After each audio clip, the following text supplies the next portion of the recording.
deyman, yig'lab kechalari yig'lagan kunlar shu bahonada narsa bo'lib ketaman, yutib qolaman degan. Hop, rahmat. Assalomu alaykum.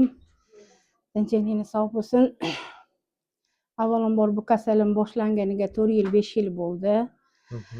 4 yil 5 yil mobaynida bormagan joyim qolmadi. Men nerv qisilish, nervidan, asabdan deb ko'p joyda davolanib yurdim. Keyin reja bo'yicha nimalarga doktorlarga ko'rindim, lecheniyalar oldim. Yangiqo'rg'ondagi nimalarga bordim, Najmiddin akaning o'g'illari Nuriddin akaga. Nanayda ham bor ekan deyishdi, Ag'laga bordim, Chortoqdagida yotdim, sanatoriylarda yotdim. Effekti bo'lmadi. Bu yerdagi hamshiralarga, avvalambor Soyamlarga mingdan ming rahmat. Bu yerlarda tabiiy davolashar ekan, ukorsiz.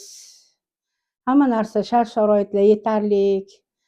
2 mahaldan issiq ovqatlari, oshpazlari, xodimlari, juda muomalalari yaxshi. Ularga kattakon rahmat deyman. Shunchalik shifo topganimdan rahmat deyman. Yig'lab kechalari yig'lagan kunlar shu bahonada narsa bo'lib ketaman, yutib qolaman deganman. Mana Allohga shukr shunchalik yurib qolganimga. Rahmat Soyamlarga.